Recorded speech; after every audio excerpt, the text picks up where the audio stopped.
Welcome to the Warnes Way podcast, Warnie. Thank you so much for joining me. Thanks for having me in this special room. It's great. It is a very special room. Would have you ever have thought when you'd been meeting Dad at the Dunhill, playing against him, becoming his friend, commentating with him, that he'd have a box like this, especially in his opposition country? Because for context of where we are, we're at Lord's Cricket Ground, we're in the Shane Warne commentary box, and his face is all over this room. I would say yes. You did? Yes. Because it's your dad. He just had that charisma. And, Sky Sports that he worked with for many years loved him. Yeah. The British public loved him. Lived down the road. Yeah. Near me, we had a good camaraderie from his little Muse cottage to my little bolt hole of a flat. Yeah. Meet in the coffee shops and have a chat or two. But this is such a special place. Lord's is the history and heritage of our game, really. And anyone that's played the game or commentated on the game, I've just been a supporter of the game. The one ground that you really want to have something is at Lord's. Is here at Lord's. Yeah. Do you have an earliest memory sort of at Lord's? I'm trying to think, but I think I was 15, and I know you've had Mike Gatting on the show as well, and I won what they called the Daily Telegraph Young Batter of the Year. Yeah. So I scored the most runs for my age that year. What year would have that been? I think it was 89. 1989, and Mike Gatting presented me with a Duncan Fernley bat. Did he? I got a Duncan Fernley bat, and I got £1,000 worth of equipment for my school. What a good story. Yeah. So would have that been your first impression as well with Mike? Because Yeah. he would have been the captain at that time, wouldn't he? I think he'd lost the count of me. He'd won in 86, 87. It was 89 or 90. Yeah. And I think English cricket around that time, you only had to have one or two bad games and you were out of the way. But I remember it was in the tavern stand down at the far corner. There's those boxes. That's where I got my Duncan Fernley bat and my little trophy. Yeah. I think it was called the England Schools something. Yeah. Daily Telegraph English School Player of the Year. So it was Mike Gatting, and I'm pretty sure that was the first time that I came here to the home of cricket. And as soon as you walk through the Grace Gates, you feel very privileged. Whether I was 15, whether I'm now 50, every time I walk through those gates, it's a real honour. Well, it was almost like you were sort of meant to be here and get that trophy, because then would have been 16 sort of years later, you were the captain at the time, back in almost 20 years to this day in the 05 Ashes. How are you looking for this year's Ashes? Because I spoke to Pierce as well, and he said, there's not a chance Australia can win, but I said, come on, Pierce. Come on, Pierce. It might be 3-0 going into Boxing Day. I hope not. I hope it's not. No, I mean, I think if you look at the Ashes series down under, I've got to be honest, that we haven't competed enough. Won in 2010, 11. We won in 86, 87. But if you actually look at both of that series wins, you could argue that in 86, 87, it was around the Packer era. A lot of Australians had disappeared, and England had a decent side. Beefy was in the side, Alan Lamb. Great fun that side would have been to play in. And then in 10 and 11, we had a really good side, and Australia were going through a massive amount of transition. So I'm really excited about this series, because I feel we have an England side that is very watchable. I think of all the teams that have played cricket, from when I played to now I've been a commentator, I genuinely think this England side are the best to commentate on, because you're never sure what's going to happen. So it's always exciting. It's crackers at times. And they have two or three players that are world class. That, Ben Stokes is an incredible captain. You've got Joe Root, who's fantastic. Ben Duckett at the top of the order. You've got bowlers and Jofra Archer, Mark Wood, who bowl pace. So I do think I'd be so disappointed if you go back from 10 and 11 to now, we haven't won a test match since 2010. A single test match? We haven't won one test match. In an Ashes test match, or an actual? In an Ashes away from home in Australia, we've not won one test match since 10 and 11, when we won 3-1. Wow. So then we lost 5-0, 4-0, 4-0. So we're due to win a test. We're due to win one. If we can win one, we can win two. We can win two, we can win three. Well, it's the right mindset to have. Do you have like a relationship with any of the players that you can actually talk to for advice, or give them advice for the upcoming Ashes, or just cricket in general? Yeah, I mean, I think we're a team that's looked after nicely. Brendan McCullum's done a good job. Ben, as a captain, is fantastic. Joe Root is arguably our greatest ever player.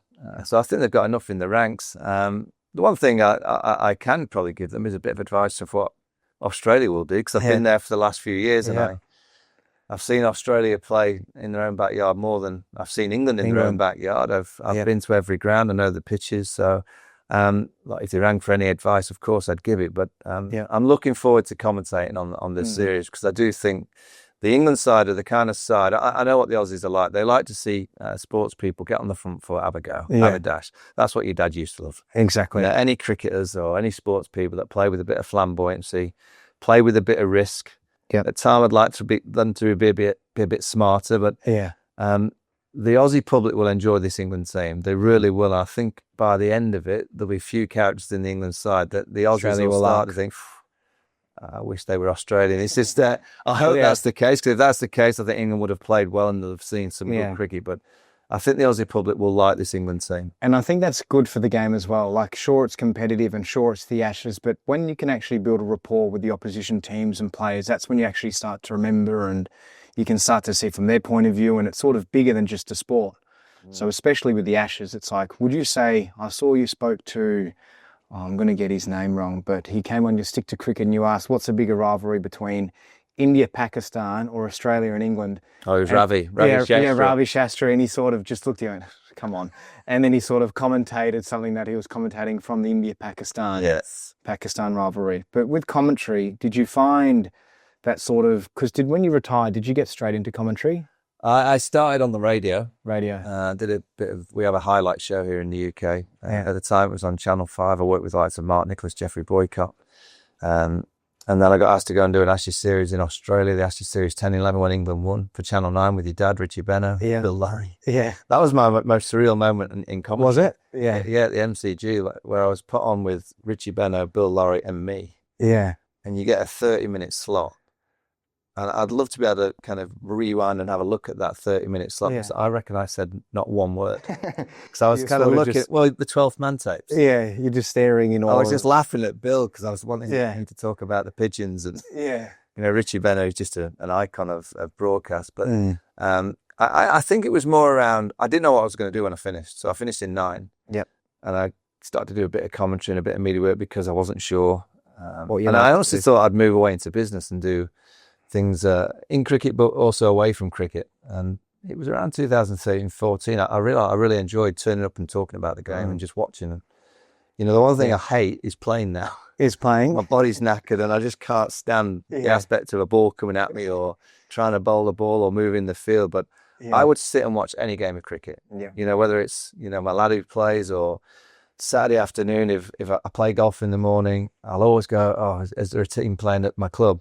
And whoever's playing, I always like go and sit on the sideline, have a few pints. Yeah. And I actually get as much joy sometimes watching amateurs play as I do here at Lords when you're seeing the best in the world play. There's something very special about cricket that you see things on a pitch that you shouldn't really see. There's skills that are brilliant and there's skills that aren't so good. Yeah. And it's those that aren't so good in the moments, the run-outs, for instance, you'll get two players on a Saturday afternoon who are, waiting to bat, we're having a fag, and probably having a pint, and then you go and have a bat, and they run each other out, and the zig blow up.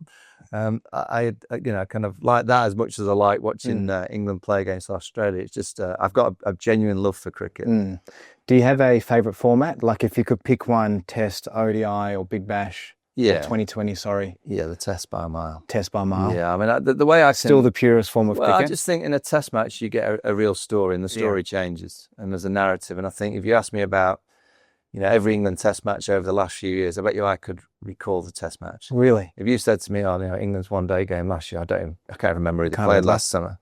Yeah. So I don't recollect one-day cricket. I like it when I'm there, and I really admire the skill. I admire some of the hitting, some of the fielding, some of the catches, some of the balls, magnificent, but it soon gets lost because there's no real narrative. Well, and do you think that's because it is so short, whereas a Test match, you're watching it for 10 to 12 hours a day, and there's so many mini stories within the bigger story? Yeah. Like in the most recent Australia versus India with Constance coming out and then bumping Virat, and there was just so many different stories that was happening in the bigger story. Like I remember I was watching, I think it was day 3 while I was watching for maybe 4 or 5 hours. Not a single wicket was taken. But when that wicket was taken, all of a sudden the stories, and you're just like, oh, we're back here. And it's just those moments that you remember. Whereas in ODI in 2020, you sort of don't have as many memorable moments. I like the World Cups. The World Cups? Yeah, I really like, when there's a consequence.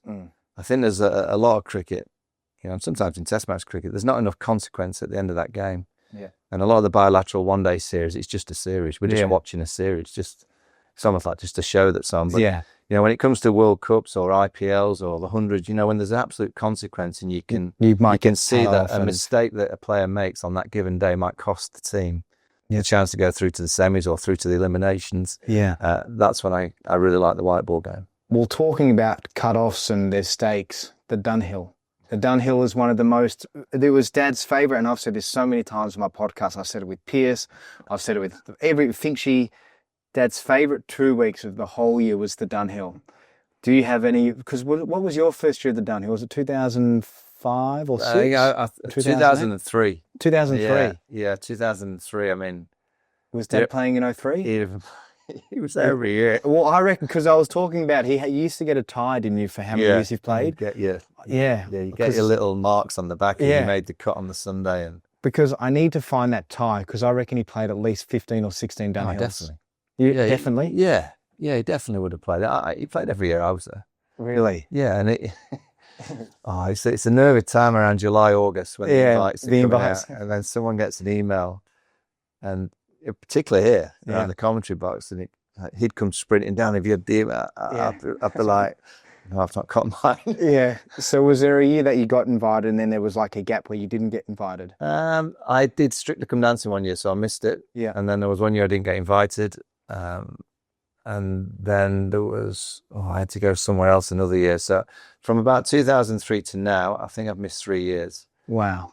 So you'd be up there with Dad with that 15 plus. Yeah. I think I'm 18, yeah. 18? Yeah, I'm still waiting on this year's invite. Are you a bit like Dad, where it's your favourite sort of 10 days to 2 weeks of the whole calendar year?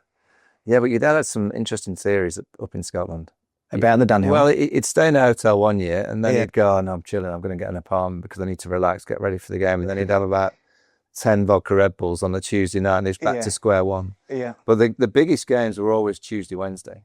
So obviously on the Thursday, just before the your partner in the pro. So you're in the comp with the pro. So, you know, I'd play with my pro, and sometimes I'd play with your dad, or I'd play with likes of Andrew Strauss, Jimmy Anderson, Piers Morgan. Yeah. But on the Tuesday, Wednesday, you can choose your game. Yeah. And, it got heated. So my partner, Rick Lewis, good friend of your dad's. Yeah. We would always play Ross Desmond and your dad. Yeah. There was some heated moments. Yeah. When did that sort of foursome or rivalry in golf start with those four? I would say around 2010. 2010, around that So just time, after you retired. Yeah, Ross Desmond would have started to play. Yeah. Maybe just before that, but the Tuesday games, and there was clearly a bit of cash in the game. There was, I mean, your dad used to have a chirp on the cricket field. Yeah. He used to be first slip or bowling. You'd always have I always said he was the best psychologist, because he had an amazing mind to be able to get into someone who he would deem was slightly weak. And if you were strong enough to stand up to his words and his bowling, he respected you hugely. But he would eat you alive if you had a weakness. It was exactly the same on the golf course. On golf. Well, that was like, as soon as he finished cricket, golf and poker were his two biggest hobbies and passions. Took up being a professional poker player, wanted to be a professional golfer, tried to play in as many pro-ams as possible, like the Dunhills, the BMW PGAs, but they were his two biggest things. But you could ask anybody, and you'd know as well more than anyone, what he was like on the cricket pitch with his competitiveness and his spirit. He exactly put that onto the poker and to the golf. Oh, his golf, he was brutal. If you're ever a 5-footer, you just hear him. Yeah. Just in your ear about your grip, about you're going to miss the wind. Yeah. Oh, you don't want to miss this for your partner. Yeah. You know, he just had all the psychological kind of words to know that you weren't in the playing sports about being in the present moment. Of course. And he was a genius at trying to take you out of the present moment. That was the same on the golf course. On the golf course. But I will say this, that even on the golf course, and by the way, I beat him a few times. Yeah. Quite a number of times we beat him. He would always be the first to shake your hand. And the same on a cricket field. Good sportsmanship. I remember I got my first 100 against the Aussies in Adelaide in 2002. I was kind of a young kid in the England side. And I was actually caught on 19 at cover point. And one of those, I played a drive, and it kind of looped to Justin Langer, and he dived forward, and it kind of just bounced in his fingers. Yeah. And it was in the era, it's still the era where the umpires were unsure, said they go upstairs to the third. Yeah. And as soon as they went upstairs to the third, I went, they're going to give me not out yet. Yeah. It's gone straight into his hands. Yeah. But I'm not shifting. You don't walk, yeah. I'm not shifting. No, you can't walk. Dad, you can never walk. No, I'm not shifting. Simon, I can't remember who I was batting with. I think it might be John Crawley or maybe Nasser. And I was laughing because I'm going, I'm out, but I'm going to get away with this. So anyway, I get away with it. Well, Justin Langer, you know, Gave it just to you? he Yeah, of course. absolutely battered me. Matthew Hayden battered me. Yeah. Anyway, I managed to strike a few nicely. Yeah. And I got 177. I was out. Wow. I think the last over of the day, I was Yeah. out. So I'd been hit on the shoulder. I chipped my shoulder. Dizzy Gillespie hit me on the shoulder. Wow. So I'm kind of hobbling off. My knee was a bit touchy. The Aussies are pelting me, but I Dad's get in the giving you a dressing cry, room right? and I'm sitting there and all the ice is coming out. And every single Aussie, your dad was the first in and shook my hand and said, Yeah. brilliant innings.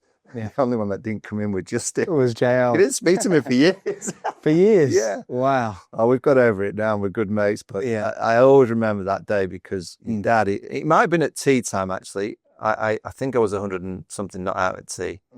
And you know, when you're walking off, and I remember him running, and he did it a lot. If you actually look at a lot of the replays of anyone that scored 100 Yeah. or did something well, he'd be the first to run. I remember Kevin Peterson in 05 when he got his 150 odd on the last day. When Kevin got out, you know, and your dad dropped Kev early. Yeah. You know, at first, he didn't drop many. I remember watching it. Someone was showing me it the other day, actually. I don't know what we were watching it for, but I just thought, oh, there you go. And Warne had run all the way to shake Kevin's hand, just to say, well played. So, yeah, he gave us plenty, but he was always the first to shake the hand. And he loved the sportsmanship. Like, even though on the cricket pitch it's psychological warfare, he wanted to break you mentally, he wanted to get you out. He wanted to literally tear you apart.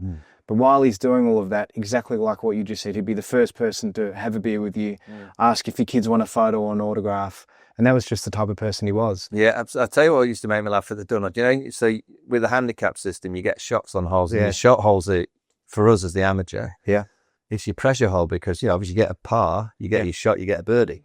Do you remember what his handicap was at the Dunhill? Because sometimes it used to grow. Yeah, yeah. So sometimes he'd be going to the tournament and his handicap might be 5 or 6 or something, but he'd be like, oh, no, this year wasn't playing very good, got a bit of a niggle and injury, so I'll just make it 8 or 9. He'd always get 10 shots. 10 Is that what it would be now? Yeah, you get 10 shots. It was like 5. He was one of the great putters. Yeah. I recken he putted better than his pros most years. Yeah, well, I remember... Well, if he missed a short one with a shot, well, his language was quite royal at the best of times. Yeah, well, I remember when I just spoke to Pierce, he mentioned in the 2021 Dunhill, the last one that he played, I think it was the night that Dad bowled you out with an orange, and he said he'd had about 1 hour's sleep and he went out and performed, and Pierce said he actually hit better or scored total better than Foxy. I know that week. So it was the week where I think we were put in groups of 6 because of COVID times. And in my 6 was Warne. I think Darren Goff was in that, Joe Roop. Yeah. Rick Lewis. I can't remember. There was one other guy. I can't remember. KP? No, the KP wouldn't have been in that 6. Anyway, we were in the big tent and we were drinking. I think it might have been the Tuesday or it might have even been the Wednesday night. Yeah. Was this at the Jigger? No, just in the tent. We weren't allowed out because of these. We had to stay in the 6s. Yeah. So we just stayed on our bench, just drinking away. And suddenly it's like 1:30 in the morning, and we're late. And then suddenly I see the orange. He gets the orange, and I get a tequila bottle. Tequila, yeah. And I go, come on, let's have a bat. Yeah. And that's why it was a beautiful delivery. Yeah, it was crazy that he was able to still, even if he didn't spin it, but with an orange. He just, anything he did in terms of cricket and bowling, he just could turn into magic. Yeah, and I always remember on the Saturday night, so before that final round, he should have won that event. He finished level, didn't he? Yeah. And it was a Equal. count back, yeah. Yeah. And on the Saturday night before the last round on the Sunday, I remember being in, and it was the ball, you know, in the tent where you get your tie on. And I remember sitting next to him, and he had this waiter, and he said, every 15 minutes, Red Bull and Coke. Yeah. Vodka Red Bull. Vodka Red Bull every 15 minutes. Well, every 15 minutes is Yeah. Right. Yeah, no, it was crazy. With the Dunhill as well, you said your first year was in 2003. Yeah.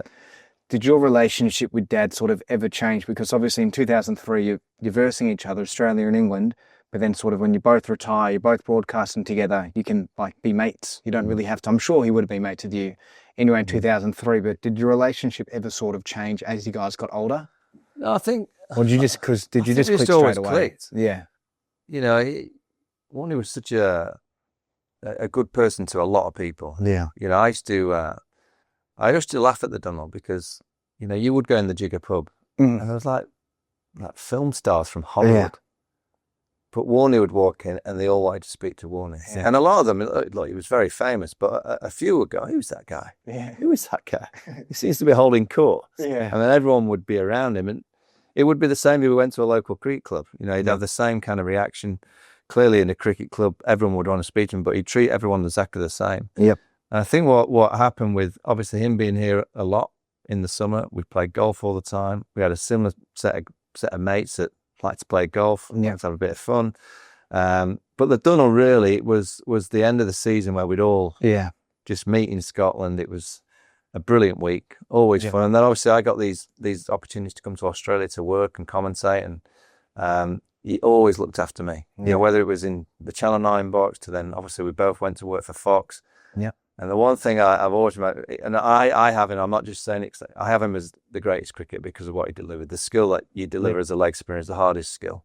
Wow. I know Don Bradman is in terms of numbers, he'll never ever get beaten. But if you can bowl leg spin and bat 8 in all formats of the game and have a tactical nous like your dad, he for me is the best that's ever played the game. But to think that he was that good, but he could bring the joy and a humour. And I like commentators that don't take it too serious. Yeah. I like, obviously, the analytical side of commentary where you kind of delve into the technical side. There's no one better than your dad, but I also like commentary, like Kerry O'Keefe for me. Well, I say Kerry O'Keefe and I laugh. I mean, his laugh is... I'm not a very good impersonator of it, but it's just, I found when I went into the Fox box, it was like, oh, this is like my dream to be arriving every morning, just having a crack. Well, having a bit of fun. Well, that's what I spoke to Howie about. Firstly, thank you for saying all that nice stuff about Dad as the greatest. And because obviously I'm very biased, but I still believe he is the greatest. And he always, you mentioned him batting at 8. I reckon if you'd said you can bat at 6, Dad, he would say yes. Like he loved to bat, and I'm pretty sure Mum might be able to correct me. I think he has the highest amount of test runs without making 100.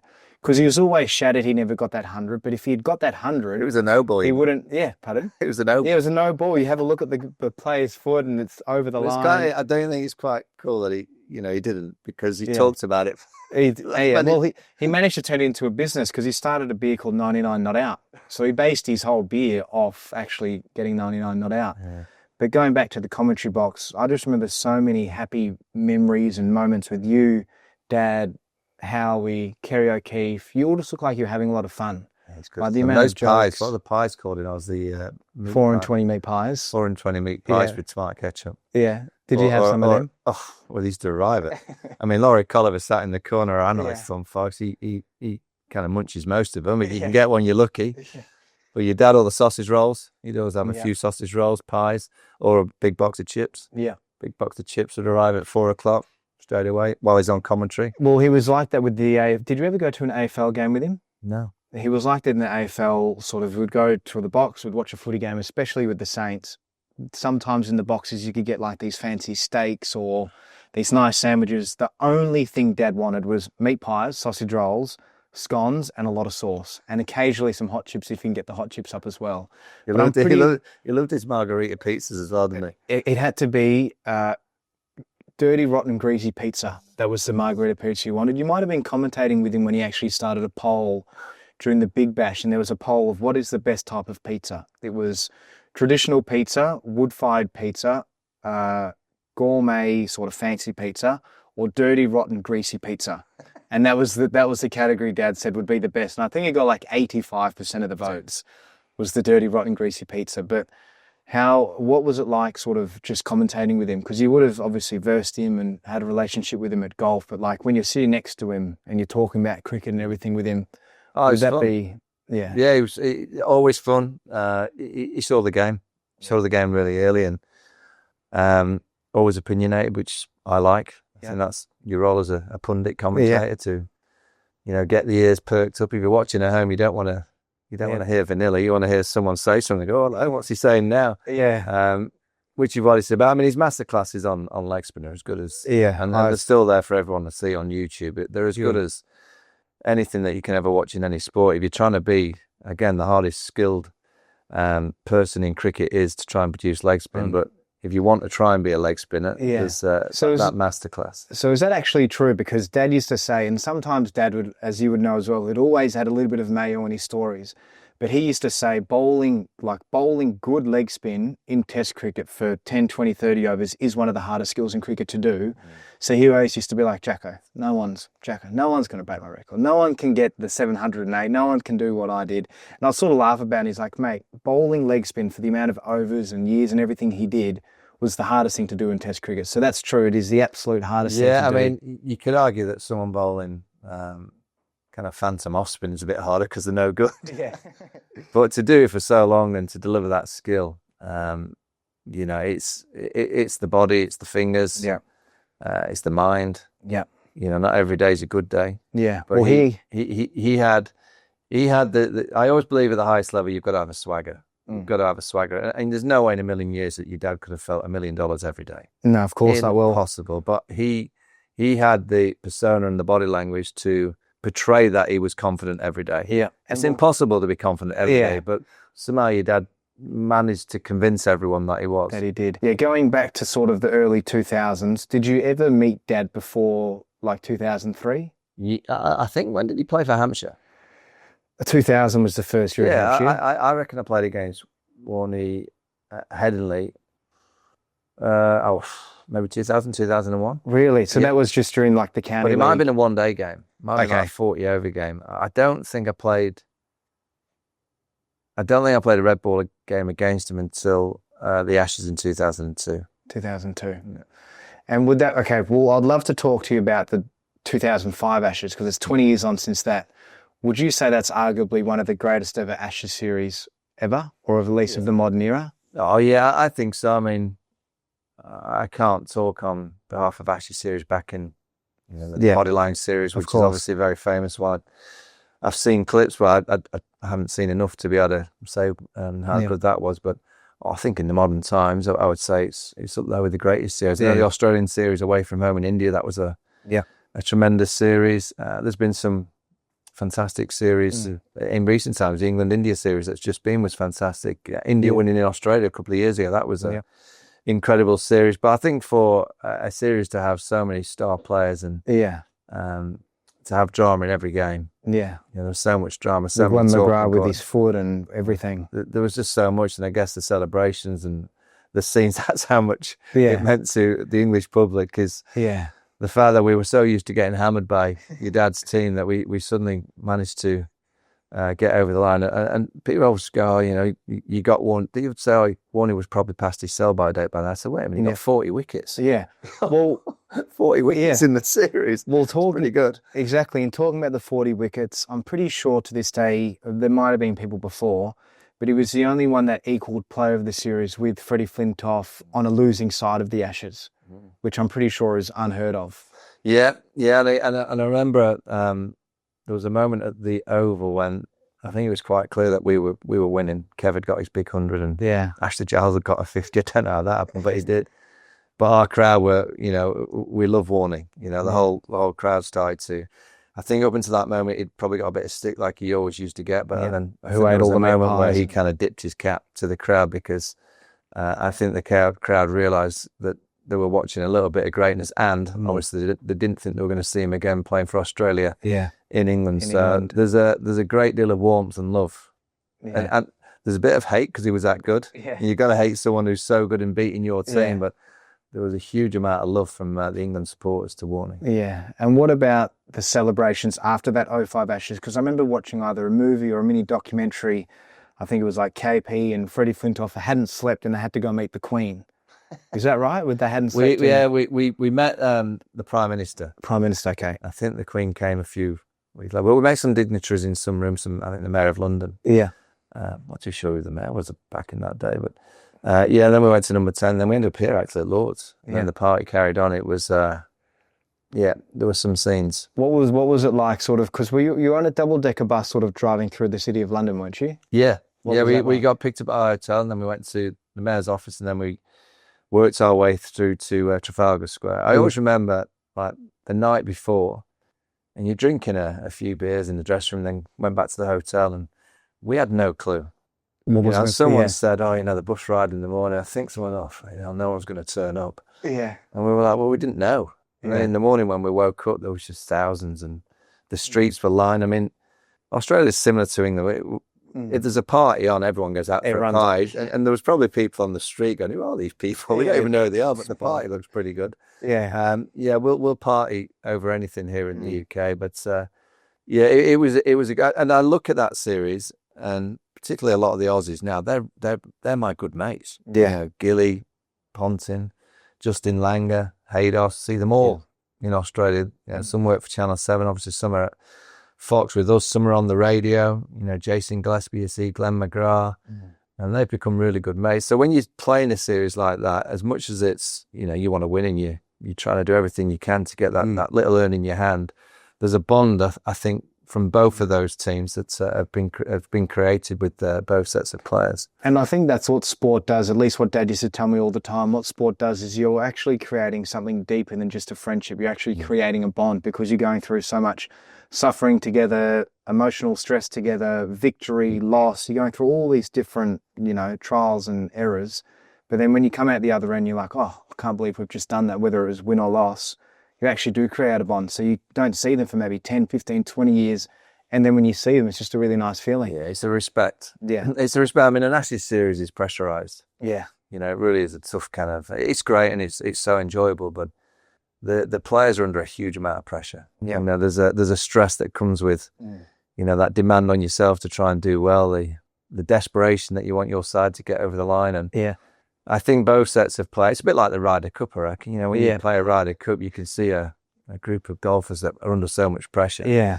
And whoever wins, you have a respect that, of course, you know, he's been competitive and, you know, it's been close, but, you know, someone's got to win. Yeah. You know, fortunately for us, it was our time in 2005, but it's that ultimate respect that both teams and both sets of players have had to go through the strains and stresses of about 7 weeks. Yeah. So what do you think, talking about the UK, Celebrate Anything, what do you think would happen 20 years later since when you guys won it against Dad's team?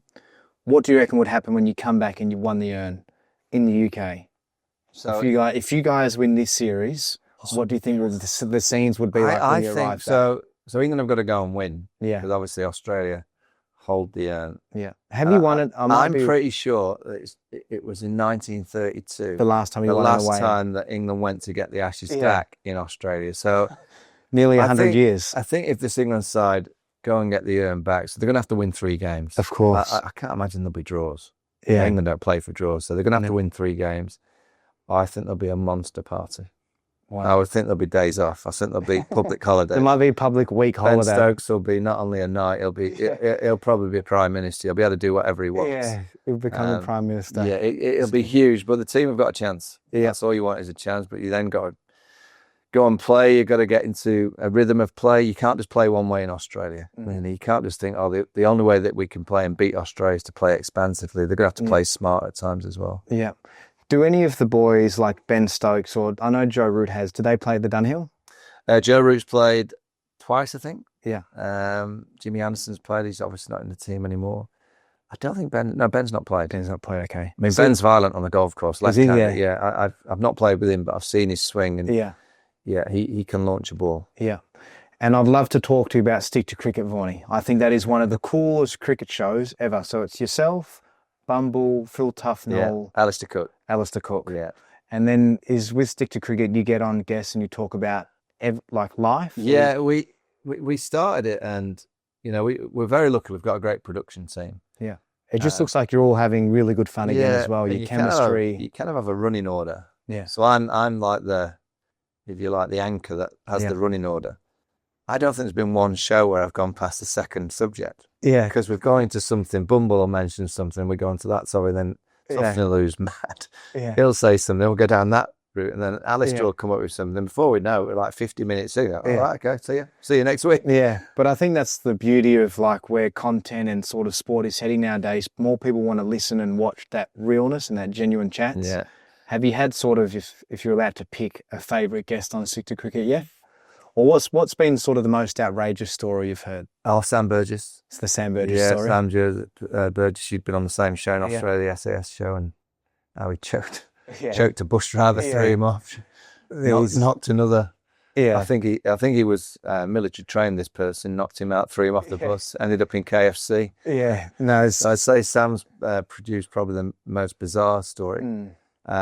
Oh, we've had great Wazzy Makram, Ravi Shastri, Brian Lara. I mean, Brian, he named your dad as the best bowler that he faced. Unbelievable. That's, I mean, Brian is, I think if you could. He's up there. Yeah, I reckon if you could, let's try and kind of produce a batter. I think you're producing Brian. Produce Brian. Yeah. Just because of how well-rounded all of his game is, yeah. Yeah, he could whack spin, he could, whack the pace bowlers. He was actually the only batter. Ricky Ponting maybe in 05 once at Old Trafford, but Brian Lara was the one batter that I captained against, and he completely took the piss out of me. Really? Can you remember what he was sort of saying when he was It was at sledging? the Oval.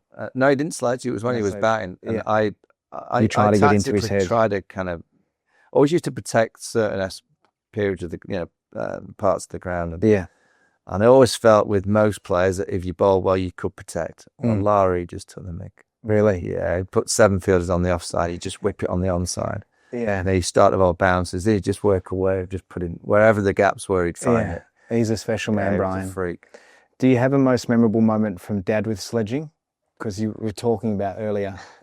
Because he loved that psychological warfare. It was funny. It was at Old Trafford. Ian Bell was in the 05 team. I'm sure it was Belly. He came out the bat. He was only young. And we'd gone with a young player. Yeah. We should have, not should, but we could have played Graham Thorpe, but Graham's bat wasn't quite right. So we decided to go with Ian Bell. And he was a great talent prospect for the England side. So we got him in, and he'd not scored too many runs. And he came out the bat at Old Trafford, and the pressure was on him. I'd not scored many runs up until that time either. And I remember him taking guard, and you could see he was shaking. Your dad said, "Hey, Belly, you got some shit on the end of your bat." So Belly turns the bat round and looks at the bottom. He went, "Nah, mate, the other end." Oh. I don't know. He must have been 21, 22. He was shaking like a leaf. Because Warne had a bit of a pop at him. But he came out. I mean, I remember in 2-2-2-3, God, he battered. So he used to go at Paul Collingwood all the time. Yeah. He really used to go. I used to find it quite amusing. Yeah. You shouldn't really find it amusing, but at that level, if you can't cope with a few words, you're not quite prepared to play at that level. Exactly. And what about on the golf course? Was there one memorable moment where you just like, come on, Shane? No, I mean, I just know the story of him at Augusta where he got hole in one. Oh, out of all the places he could have gotten a hole in one, only ever got one in his life, and it had to be at Augusta with our friends Rick and Ross as well. Yeah, that's right. And typically, if you had Augusta on 16, there's an easy pin position, which is in the valley. But this one was a hard position, which is top right. And I always remember him ringing up when it was with the lads. Yeah, I got a hole in one. I got a hole in one. And his next word, and the pin was in its hardest ever position. The Friday back pin, I think it was. I don't think anybody's ever gotten a hole in one of the hole in one there before. I think that's what Dad, I remember him saying. But Vaughan, mate, thank you so much for coming on the Warnes Way podcast. Very special to sort of do it here in Lords and sort of do it in Dad's commentary box. So well done, mate. Thank you, Vaughan.